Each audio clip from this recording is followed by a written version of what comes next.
Gritó cuando el aceite le cayó sobre la lengua, pero para entonces ya le habían cortado las manos y tenía los ojos llenos de pus. Los primeros indicios de su enfermedad aparecieron poco antes de la festividad del Corpus Christi. Lo llamaban el obispo viudo. Conservaba el poder, pero la iglesia lo estaba repudiando poco a poco. Apenas hablaba, solo murmuraba, exhalando con dificultad los nombres de personas fallecidas hacía mucho tiempo. Su ropa, según se señala en el informe de la Hermandad del Monasterio de San Pablo, se había adelgazado por la humedad que emanaba de su cuerpo y se le pegaba a los muslos como la cáscara a un fruto podrido. Era el año 1439. El emperador estaba enfermo en Aquisgrán. Florencia amenazaba Roma y en Aviñón se planteaba de nuevo la cuestión de la legitimidad del poder papal.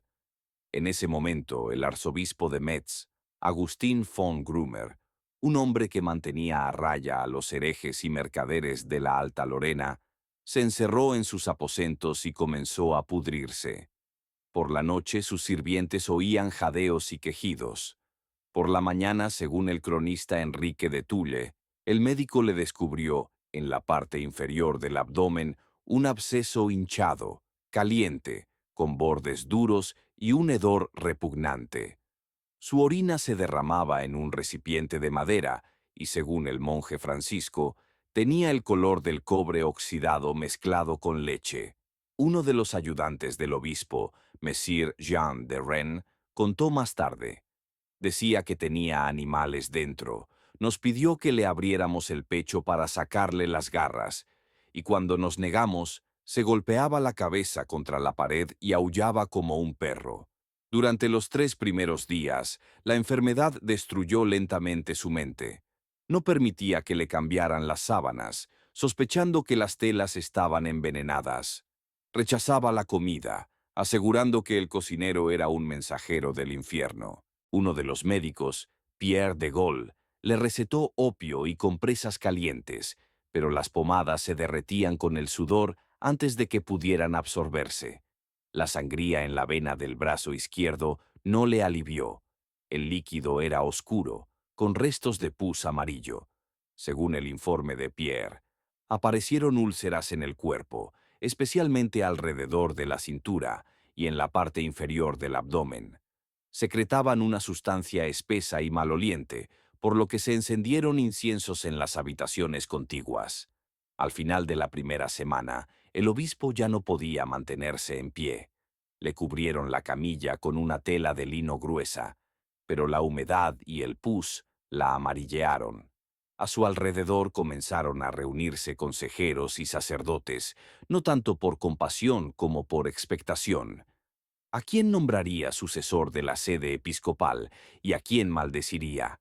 Entre el capellán Otto y el obispo de Saint-Dié se desató una discusión que terminó con un golpe de candelabro. En ese momento, Grumer, que yacía semi-inconsciente, pidió que le dieran agua. Los sirvientes anotaron. Pidió agua al menos 10 veces durante la noche. Sin embargo, el médico tenía otra receta. Para expulsar la impureza, ordenó calentar aceite con incienso y verterlo gota a gota en la boca del enfermo. Al tercer chorrito, el obispo comenzó a jadear. Se le agrietó la lengua y se le descubrieron los dientes, como se escribió más tarde, como la boca de un esqueleto que gime entre las llamas. En este contexto comenzaron las reuniones secretas en el claustro dominicano. Allí se discutía el reparto de los bienes de la cátedra y la posible llegada de una nueva orden orientada a la reforma, sin excesos, sin costosos ornamentos litúrgicos ni catafalcos. Según el informe del abad Roger, mientras su carne se descomponía, en la catedral se discutía quién sería el primero en ponerse el anillo episcopal. Mientras tanto, el cuerpo de Grumer comenzó a oscurecerse. La piel del abdomen se reventó, como escribió más tarde el monje Laurent. En la parte inferior del abdomen se descubrió una grieta de una palma y media de largo, de la que brotaba pus y una mucosidad oscura con vetas de sangre. Los sirvientes se negaban a entrar en la habitación, obligados a vendarse la cara con trapos. La humedad en la habitación era tal que el suelo crujía bajo los pies como un barco agrietado. El cronista Enrique señaló: cuando intentaron levantarlo, se oyó un sonido como de un animal muerto que sacaban de un pantano. Algunos afirmaban que el obispo estaba maldito. Otros, que había sido envenenado por los discípulos de los predicadores checos. Él mismo deliraba, llamando a su madre fallecida, maldiciendo al antipapa, repitiendo salmos en voz alta, de los que solo se distinguían algunas palabras: muerte, limo, juicio y silencio. Al tercer día, al anochecer, el cielo sobre Metz se oscureció. Así quedó registrado en la crónica local. Hacia las 9 de la noche las nubes se cerraron, el aire se espesó y comenzó una fuerte tormenta. Los rayos caían sobre las torres de la catedral y uno de ellos partió la parte superior del campanario occidental. El pueblo lo interpretó como una señal, o como la liberación. Hacia la mañana, el cuerpo de Agustín von Grumer dejó definitivamente de dar señales de vida, pero ninguno de los sacerdotes se atrevió a entrar primero. Esperaron hasta que llegó el abad de Verdún con incienso, ungüentos y trapos. Solo entonces abrieron las puertas y retrocedieron. Según el testimonio del hermano Vicente, yacía desnudo, con el vientre hinchado y la mandíbula desviada. De su boca brotaba sangre coagulada. El pecho se le había pegado a la cama. Tenía las caderas cubiertas de úlceras negras y costras. En la habitación olía a miel, podredumbre y carne podrida. Al llegar la tercera semana, el estado de don Adelardo empeoró rápidamente. Su piel adquirió un tono gris verdoso, a pesar de que se le limpiaba cada vez más a menudo con vinagre y infusiones de hierbas. De las heridas que se formaron en la ingle y las axilas comenzó a supurar un pus turbio con motas amarillentas y grises. El doctor Jean-Baptiste de Saint-Blanc, llamado por orden personal de la reina madre, anotó en su diario: descomposición acelerada de los tejidos, temperatura corporal inestable, ojos turbios, lengua tan hinchada que le impide hablar. Ningún cataplasma servía de nada. Las bolsas de vino caliente, los ungüentos de aceite, las infusiones de tomillo, las infusiones de ajenjo y azufre, las oraciones exorcistas, todo fracasaba en un silencio denso y pegajoso, solo roto por el rechinar de los dientes del enfermo. El cuerpo de Adelardo comenzó a crujir literalmente desde dentro. Según el testimonio de la sirvienta Celia, durante la noche se le cayó parte de un diente junto con un fragmento de encía. Por la mañana se tomó una nueva medida en el palacio. Se prohibió estrictamente a los extraños acercarse a los aposentos, con la excepción del confesor, el médico y dos guardias enmascarados, que se turnaban cada 6 horas. Los rumores sobre lo que estaba sucediendo se extendieron a una velocidad alarmante. En las tiendas cercanas a la catedral comenzaron a venderse cruces para llevar colgadas al cuello con el nombre del archidiácono grabado, como protección contra el mal. Según los informes del comandante, entre el pueblo corría la creencia de que don Adelardo había sido maldecido por haber participado en su juventud en la tortura de herejes y haberse burlado de los cuerpos de los ejecutados. Los cortesanos, sin embargo, sabían que la intriga tenía que ver con la reciente votación en el Cabildo sobre el reconocimiento del bastardo de la infanta como heredero legítimo. Dentro del castillo la tensión iba en aumento. El Consejo de Sucesión, compuesto por 6 ancianos y un prelado de confianza, ya no se reunía al completo. 2 de sus miembros habían abandonado la ciudad y otro había enfermado. Los que quedaban se reunían en secreto, en la biblioteca inferior. Según los registros de la guardia, sus reuniones duraban no más de media hora, y al terminar, no se dispersaban por las habitaciones, sino que permanecían mucho tiempo en el pasillo, cuchicheando con la mirada baja. El propio Adelardo, entretanto, deliraba. Rompía las sábanas, intentaba levantarse y arrancar el tubo para orinar. Se arañaba el pecho con las uñas y repetía: «Ha venido. Veo fuego. Están de rodillas, pero se ríen». El médico certificó que la temperatura corporal había subido a 41 grados. Los ojos se le habían puesto en blanco y apenas se le notaba el pulso. Se le practicó una quinta sangría, tras la cual el color de su piel se volvió azul violáceo, especialmente en la zona de las piernas.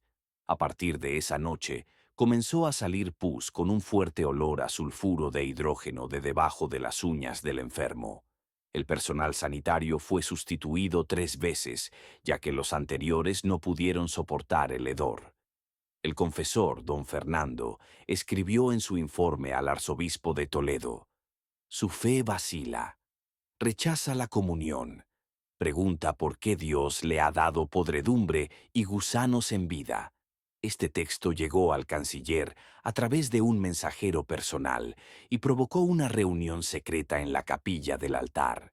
Allí se decidió que, en caso de muerte de Adelardo, su cuerpo no se expusiera para su veneración, sino que se trasladara inmediatamente a la cripta y se procediera a un entierro urgente bajo el pretexto de un riesgo sanitario. Ya no se limpió la sangre de las almohadas, no se le quitó toda la ropa, ya que se había pegado a las úlceras. En lugar de las habituales oraciones nocturnas, en el dormitorio se leían pasajes de salmos, de arrepentimiento y libros sobre los tormentos del más allá. Uno de los guardias que estaba de guardia en la puerta declaró más tarde que una noche oyó un chillido alto y fuerte, que no parecía una voz humana, sino un silbido ronco, seguido de un sonido seco de vómito. Cuando entró el médico, de la boca de Adelardo brotaba una espesa mucosidad negra con olor a carne quemada. Los órganos internos comenzaron a fallar. El hígado se hinchó, el abdomen se infló y la piel se volvió brillante, como si estuviera estirada. Cualquier contacto le provocaba gritos de dolor. De los intestinos salían secreciones involuntarias. Una de las conversaciones que se escuchó entre dos médicos contenía la frase: «Se está pudriendo por dentro. Es lo que les pasa a los ahogados que tardan mucho en ser encontrados». La reina madre ordenó que se introdujeran 2 nuevas normas. Cada mañana se llevaba a la habitación un cuenco con resina ardiendo para neutralizar el hedor, y los sirvientes no podían permanecer en la habitación más de 10 minutos seguidos. Además, nadie podía hablar de lo que estaba pasando, so pena de ser privado de la ración de pan o castigado con azotes. Solo el confesor, que seguía anotando sus observaciones, señaló en una nota: «Siento cómo el miedo se apodera de él. Ya no reza, sino que escucha atentamente, como si alguien le susurrara desde la almohada. A veces llama a los que han muerto». El canciller Carrera, al recibir el informe de que el archidiácono había comenzado a hablar en un dialecto desconocido y a garabatear algo en la cabecera con las uñas, convocó un consejo secreto. Se decidió que, si su estado llegaba a la pérdida total de la razón, la responsabilidad de la gestión de los asuntos de la Iglesia pasaría temporalmente al vicario. Esta decisión se mantuvo en secreto, por temor a disturbios populares y a un posible pánico entre el clero. Quedaba menos de una semana para su muerte, pero ya entonces casi nadie dudaba de que algo sobrenatural estaba sucediendo con su cuerpo. El lugar donde yacía se consideraba contagioso y las puertas se rociaban regularmente con agua bendita. Varias veces se oyeron palabras que provenían de detrás de la puerta: «Dadme agua», pero cuando entraban, el enfermo ya jadeaba como si se estuviera ahogando. Nadie respondía a sus peticiones. A la cuarta noche, cuando empezaron a aparecer manchas húmedas de color verde grisáceo en las almohadas, el médico de Saint-Blanc inspeccionó la habitación. Según sus notas, la piel del enfermo en la zona de la nuca y los omóplatos se había vuelto tan frágil que, al presionarla ligeramente, se desprendía junto con el cabello. Del cuerpo emanaba un olor a miel podrida, mezclado con un toque ácido. escribió. El proceso de destrucción interna ha llegado a su límite. Los huesos se separan de la carne. Esto no es una enfermedad, es el castigo. Esa misma noche, el sirviente que cambiaba la ropa de cama gritó al descubrir bajo la sábana algo que parecía un montón de hilos negros, pero que al tocarlo se deshacía. Eran larvas que habían eclosionado en los pliegues inflamados de la ingle y las axilas. El cuerpo aún respiraba, el corazón latía, aunque con dificultad, y las pupilas a veces se enfocaban. Nadie se atrevía a decir abiertamente lo que estaba pasando, pero por las caras de los que entraban y salían de la habitación, con los labios blancos y tapándose la boca con pañuelos, estaba claro, allí ya no vivía nadie. El archidiácono se asfixiaba. La cavidad bucal estaba tan inflamada que la lengua se le había agrietado longitudinalmente. Cada vez que intentaba respirar, gemía y de debajo de la lengua salía espuma rosada con manchas negras. El médico le dio agua, pero no podía tragar. Todo se le salía por las mejillas y los oídos. En un momento dado, el enfermo susurró, aunque sea una gota, aunque sea un sorbo.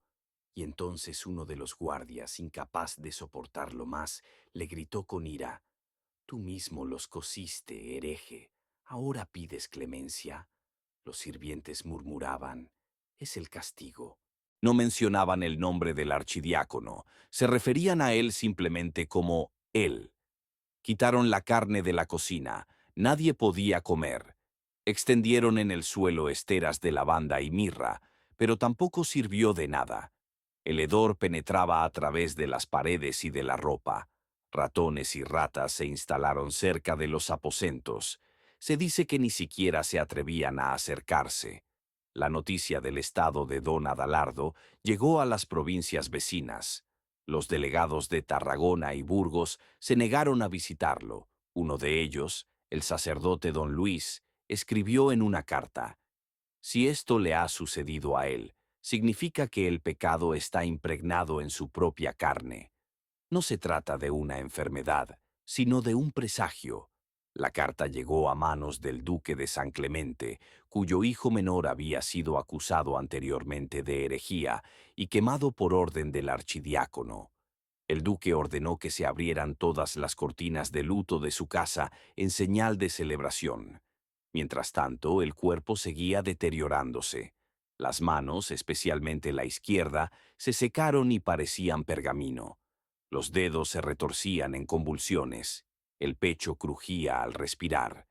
Los médicos intentaron administrarle una infusión de opio y corteza de roble, pero no encontraron un lugar adecuado para la punción. Las venas habían desaparecido bajo costras purulentas. Entonces decidieron untarle la cara con una pomada de grasa de cerdo y ceniza. La cara se le ennegreció. El confesor anotó, «Ya no es un ser humano. Es el miedo. Es podredumbre palpitante». En la línea siguiente, con otra letra, había una nota. «Ruego que no se publique». A la mañana siguiente, el archidiácono intentó levantarse. Lo sostuvieron. Y en ese mismo momento, tal y como se describe en el informe del guardia, le salió de la oreja un espeso coágulo con gusanos vivos, tras lo cual gritó tan fuerte que el cristal de la icona de la Virgen María se agrietó. La reina ordenó ese mismo día que se retiraran todos los sirvientes y que solo quedaran en la habitación el médico, un guardia y un monje. Toda la ropa fue quemada en el patio, aunque ardía mal, ya que estaba impregnada de pus y resina. Todos fueron expulsados del patio interior. Los sacerdotes comenzaron a rezar por las noches, pero no por la salvación del alma del archidiácono, sino para que la muerte llegara más rápido. Al atardecer de ese día, corrió el rumor por la ciudad. «Ha muerto», pero no era cierto. Se movió, abrió los ojos, intentó levantarse y, de su vientre, a través del vendaje roto, salió una masa oscura parecida a las entrañas. Nadie pudo ver qué era exactamente. El olor en la habitación era tan fuerte que el guardia perdió el conocimiento. El médico estaba seguro de que había llegado la hora. Pero el archidiácono volvió a abrir la boca y dijo: «¿Por qué me has abandonado, Señor?». Aún vivía. El vicario ya había empezado a recoger sus cosas para mudarse a la residencia. El consejo secreto decidió preparar el traslado del sello arzobispal. Pero el difunto no moría. En las habitaciones donde yacía, comenzó a desprenderse el yeso. En las paredes aparecieron manchas marrones. El techo se cubrió de moho. Se decía que la cal no aguantaba. Pero en el informe del carpintero hay una anotación. No es humedad, es otra cosa. Sale de dentro. La noche siguiente debía ser la última, pero el cuerpo aún respiraba, aunque ya se habían posado moscas en los labios. Al noveno día después del comienzo de la descomposición, cuando las paredes del dormitorio del archidiácono se ennegrecieron por la humedad y todo el patio interior estaba cubierto por una niebla ácida y pegajosa, entró en las habitaciones el notario supremo con 2 sellos. No dio ni un paso adelante. De pie en la puerta, cubriéndose el rostro con la manga, dijo: «A partir de este momento, la residencia se considera contaminada. Se sellarán todas las entradas. Queda prohibido el acceso hasta nueva orden». El cuerpo del archidiácono aún no estaba muerto. Apenas se le notaba el pulso y solo se le oía respirar en absoluto silencio. La temperatura corporal apenas superaba la del suelo. La piel de la espalda se había desprendido por completo. La habían quitado para vendarlo, pero la carne que había debajo ya no sangraba. Era de color gris verdoso, como la carne olvidada al sol. Carne de la que salían gusanos. El pecho se le levantaba cada pocos minutos. A veces abría los ojos, vacíos, amarillentos, con las pupilas nubladas. No decía nada, solo movía los dedos, a veces como si susurrara, pero sin emitir ningún sonido. Las moscas revoloteaban constantemente alrededor de su cabeza. El sirviente que intentaba ahuyentarlas enfermó y huyó, histérico, gritando que estaban debajo de su piel. Los monjes que lo observaban anotaron en sus diarios: «El aspecto del moribundo recuerda al de un animal en descomposición, y sin embargo, su mente sigue viva. Reconoce rostros, respira. Todavía está aquí». Uno de ellos se ahorcó por la noche en un cuarto de servicio, dejando una nota: «Siento cómo me mira incluso a través de las paredes». Mientras tanto, la lucha por el cargo de arzobispo salió a la luz. Se convocó una capilla extraordinaria en la Catedral de San Marcos. Parte de los canónigos más antiguos exigieron que se declarara muerto a don Adelardo y se procediera a la votación. Pero el cardenal Ferrán objetó: «No se ha constatado la muerte, y un obispo vivo aún no es un legado». Entonces los representantes de la facción reformista declararon que tal vez la muerte nunca llegaría y que un cuerpo privado de razón puede gobernar tan bien como un cuerpo con razón, teniendo en cuenta cómo gobernó en vida.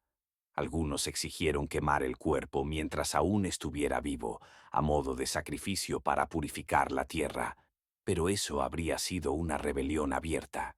Los rumores sobre lo que estaba sucediendo ya se habían filtrado entre el pueblo. Mujeres vestidas de luto aparecieron a las puertas de la ciudad, rezando de rodillas. Alguien se coló en el cementerio y cavó una fosa con una placa que decía: «Para él», rociándolo todo con sal. Mientras tanto, en las habitaciones del archidiácono se produjo un nuevo episodio. Durante un ataque nocturno, levantó la cabeza, a pesar de la casi completa descomposición del cuello, y en la penumbra susurró: «No habrá perdón». Esto lo oyeron el monje y el guardia. El primero comenzó a rezar, el segundo salió corriendo y no volvió. Mientras tanto, el cuerpo comenzó a hincharse, especialmente el abdomen. Es muy probable que se hubiera producido una formación de gases en el interior, pero los médicos no se arriesgaron a perforar la cavidad abdominal. Solo se apartaron y comenzaron a redactar un nuevo informe. En el Tratado Médico sobre la muerte por descomposición interna, redactado años más tarde, este caso fue considerado único. Un hombre cuyos órganos dejaron de funcionar, pero que mantuvo el control consciente de los músculos y la reacción al dolor. Según un informe, en la mañana del 12º día, incluso el mármol se apartó de las habitaciones del archidiácono. Las losas de piedra de la cabecera se agrietaron y aparecieron manchas en las paredes que parecían siluetas de rostros. Algunos decían que eran alucinaciones causadas por el hedor. Otros decían que era un castigo. Esa misma noche el monje Pedro fue encontrado abajo, sin ojos y con las uñas arrancadas. Solo dejó un grito que se oyó en todo el patio. Ya no es un hombre. Al día siguiente se decidió levantar una barrera. Se construyeron tabiques alrededor de las habitaciones, como en caso de epidemia. No se permitía a nadie acercarse y a la entrada se colocó una guardia con antorchas. Se dijo: si sale, quemadlo. Si alguien intenta entrar, arrestadlo. Era una orden de la propia reina. Ese día el cuerpo dejó de respirar por primera vez. El corazón no latía durante casi 2 horas, pero luego comenzaron las convulsiones. El abdomen se hinchó, el tejido rasgado del vendaje se rompió y de él salió un líquido negro, coágulos de tejido y restos de vísceras. Todo cayó de la cama y goteó sobre el mármol. Más tarde no pudieron limpiar la mancha.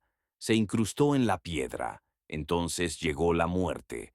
Formalmente se certificó a última hora de la tarde.